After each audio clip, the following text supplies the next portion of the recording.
بسم اللہ الرحمن الرحیم۔ السلام علیکم۔ اسلام فل میں آپ سب کو خوش آمدید کہتے ہیں۔ آج کا ہمارا موضوع نبوت کے جھوٹے دعوے دار مسیلمہ کذاب کے بارے میں کہ یہ کون تھا، اس کے کیا معاملات تھے اور اس فتنے کے خاتمے کے لیے حضرت ابوبکر صدیق رضی اللہ تعالی عنہ کا کیا کردار رہا۔ تو چلیے چلتے ہیں اس موضوع کی طرف۔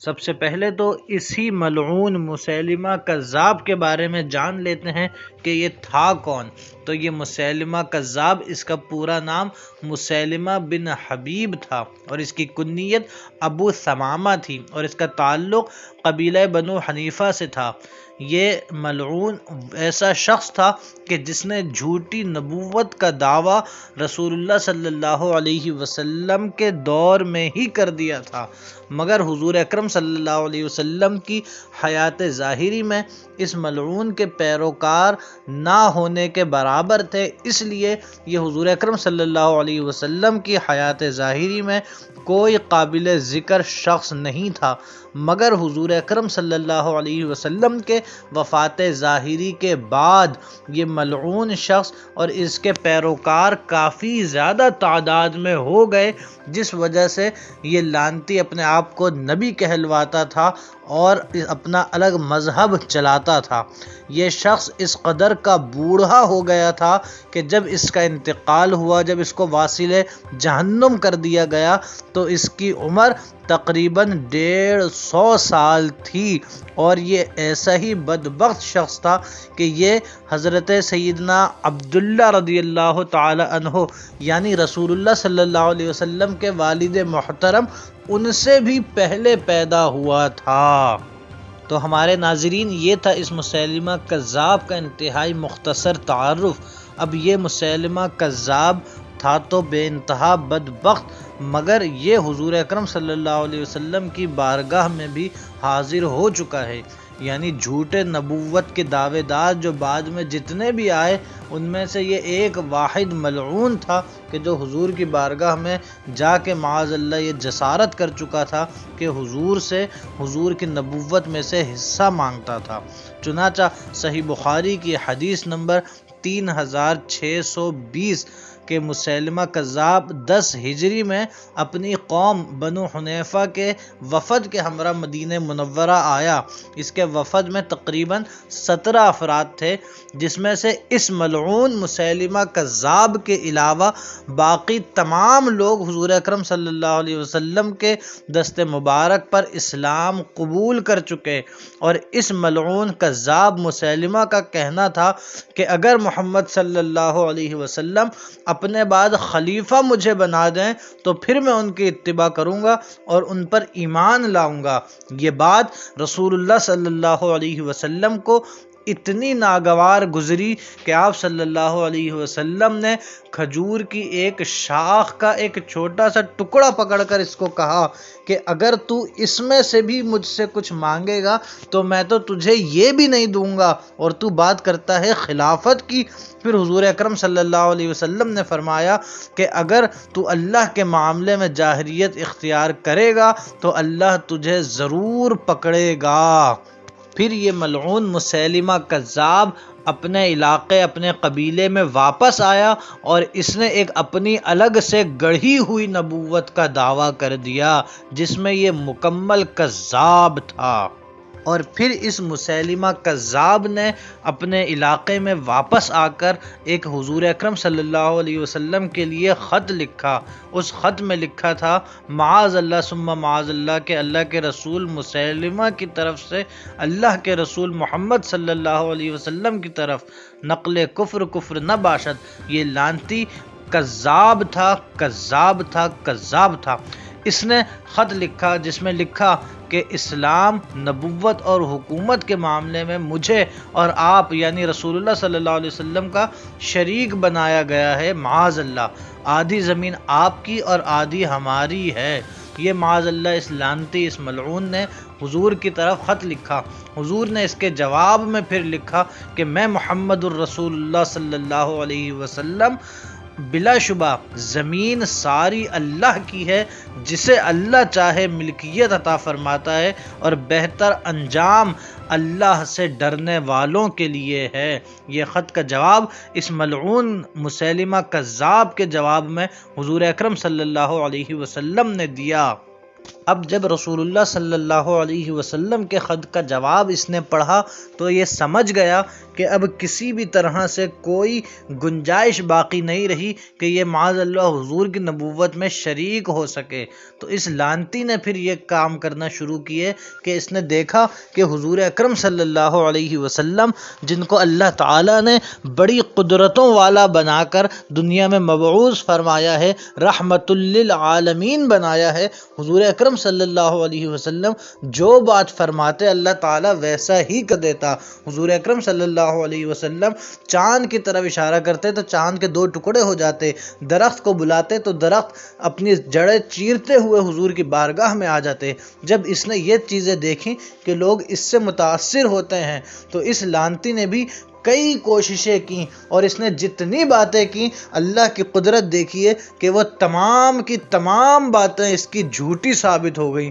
سیرت سید الانبیاء کے صفحہ نمبر 575 اور مدارج النبوت کی جلد 2 میں صفحہ نمبر 407 میں نقل ہے کہ مسیلمہ کذاب نے حضور اکرم صلی اللہ علیہ وسلم کے ہاتھ سے ظاہر ہونے والے معجزات دیکھے تو اس نے اپنی نبوت کی سچائی کے لیے ایسا ہی کرنا چاہا، مگر اللہ تعالیٰ نے اس کے تمام معاملات الٹے کر دیے۔ یعنی اس نے اگر کسی کی درازی عمر یعنی عمر کی لمبے ہونے کے لیے دعا کی تو وہ شخص اسی وقت مر گیا۔ کسی شخص کی آنکھوں کی روشنی کم تھی، اس نے اس کی آنکھوں کی روشنی کے لیے دعا کی تو اللہ تعالیٰ نے اسے بالکل اندھا کر دیا۔ کنویں میں پانی کی کثرت کے لیے کہ کنویں کا پانی زیادہ ہو جائے اس نے تھوک پھینکا تو جتنا پانی تھا وہ بھی چلا گیا۔ اسی طرح اس نے آنکھوں والوں پر اگر تھوک لگایا تو ان کی آنکھوں سے وہ اندھے ہو گئے۔ اسی طرح بکری کے تھن پر اگر یہ ہاتھ پھیرتا تو اس بکری کا دودھ ہی ختم ہو جاتا۔ کسی بچے کے سر پر ہاتھ پھیرتا تو وہ بچہ گنجا ہو جاتا۔ ایک دفعہ ایک شخص اس کے پاس آیا اور اپنے 2 بیٹوں کے لیے برکت کی دعا کروائی کہ اس کے بچوں کی برکت کے لیے دعا کرے۔ جب وہ شخص اپنے گھر پہنچا تو ایک اس کا بچہ کنویں میں گر کے مر گیا، دوسرے بچے کو بھیڑیا کھا گیا۔ یعنی جتنی باتیں اس نے کری ہر بات کو اللہ نے اس کا جھوٹا ثابت کر دیا۔ مگر اس وقت کے لوگوں کی بدقسمتی اور محرومی کہ وہ اس شخص کے اتنے جھوٹ دیکھنے کے باوجود بھی دنیاوی فائدے کے لیے اس کے ساتھ جڑے رہے، اور اس کے ساتھ جڑنے والوں کی تعداد بعض روایات کے مطابق 70,000 تک تھی کہ 70,000 لوگ اس کے ماننے والے ہو گئے تھے۔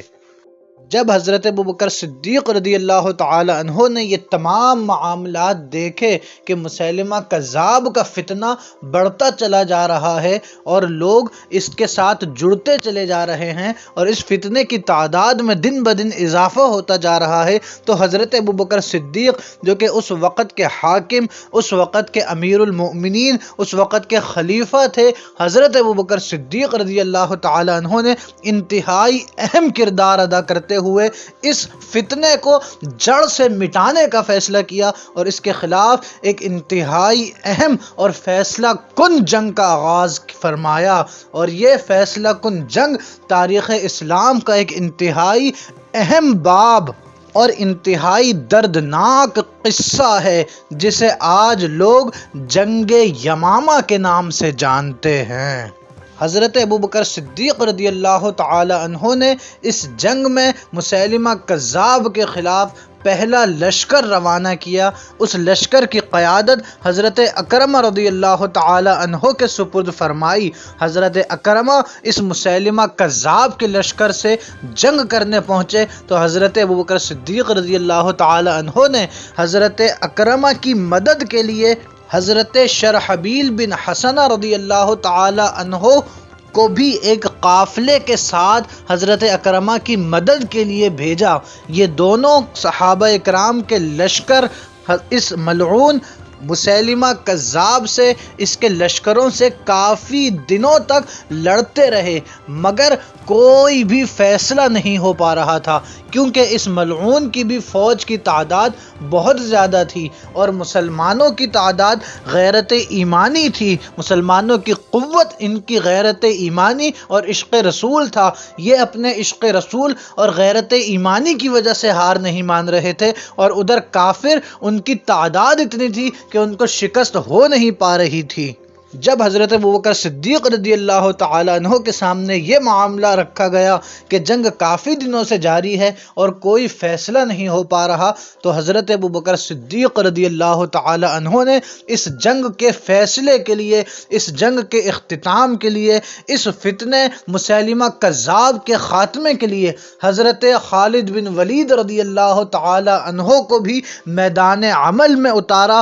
اور جنگ میں قافلے کے سمیت بھیج دیا۔ حضرت خالد بن ولید رضی اللہ تعالی عنہ کے ہمراہ 24,000 مسلمانوں کی افواج نے اس جنگ میں شرکت کی، مگر مسیلمہ کذاب کی طرف سے بھی 40,000 فوجیں موجود تھی، جن کے خلاف مسلمانوں کی جنگ جاری رہی۔ کئی دنوں تک یہ جنگ ہوتی رہی، کبھی مسلمانوں کا پلڑا بھاری رہتا، کبھی کافروں کا پلڑا بھاری رہتا، مگر کوئی فیصلہ ہو نہیں پا رہا تھا۔